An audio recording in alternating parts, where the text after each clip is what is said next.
Yeah. Boom today, all you sports fans out there in the Tubosphere. To you, the individual, as part of the collective. Welcome to Fast Track Sports Track College here on Talk Radio, version of the OMSR. I am your brief but concise host, Will, the alternative ESPN Sports Thrill. Always do a little show like this, let you know the clip order coming up and the whys to wherefores. It gets a significantly longer highlight reel that way, plus the quickie sport rant of the segment. So, talking briefly and concisely about that time of year. This is year 2. The OMSR is taking us on. College football, spring news, and such. Before fall, end of college basketball, start to focus on college football. The Big Two. Big Two focus of the OMSR. Think of this as like ESPN W. I'm like ESPN to you. Never graduate. It's what's kept me young. In my young 40s, still got it going on like in my late 20s. Of course, working out has a lot to do with that.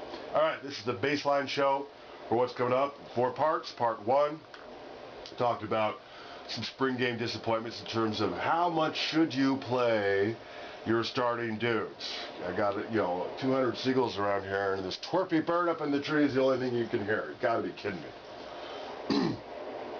Part 2, Notre Dame's gonna take out the venerable grass and the battle at starting quarterback there.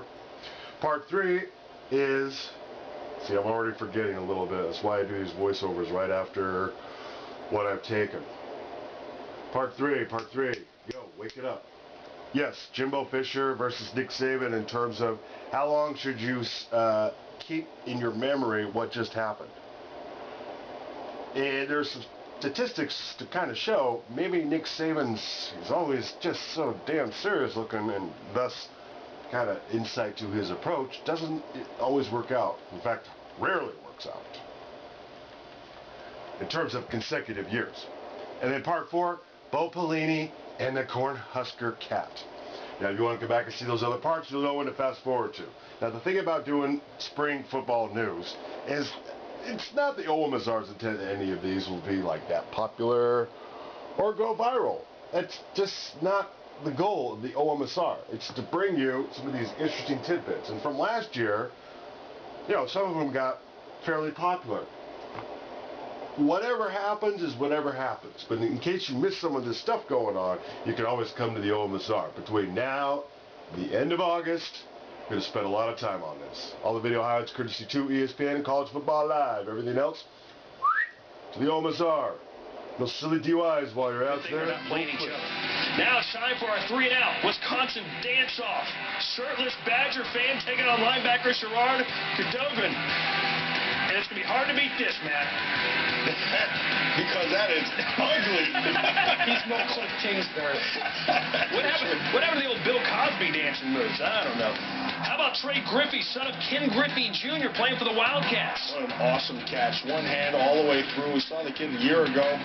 They like him. They like him, and if he continues to do that, they'll love it. But he wears his baseball cap backwards. And then Bo Pelini leading his team onto the field with his cat in tow. I personally love that. That's a good move, Bo. Bo Pelini. Well, the cat stuff's all fun and games until someone gets their eyes clawed out. We all know that.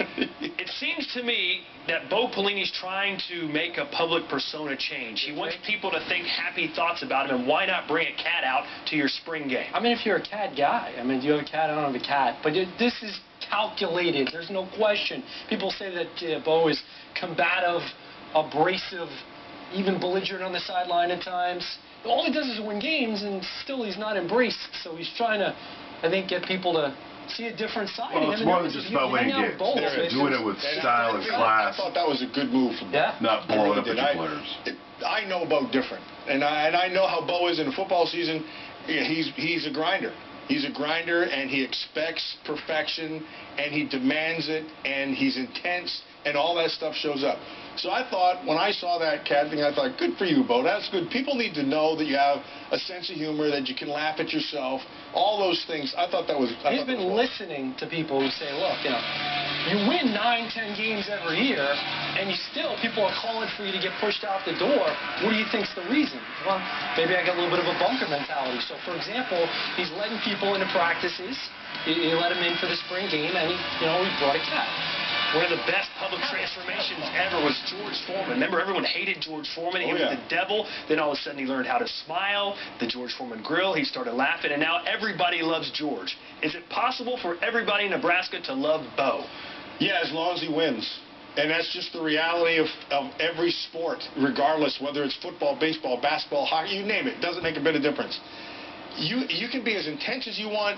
You can be as lovable as you want. If you don't win, you're going to be unemployed. That's just the way it is. Bo still has to do that. He understands the nature of it.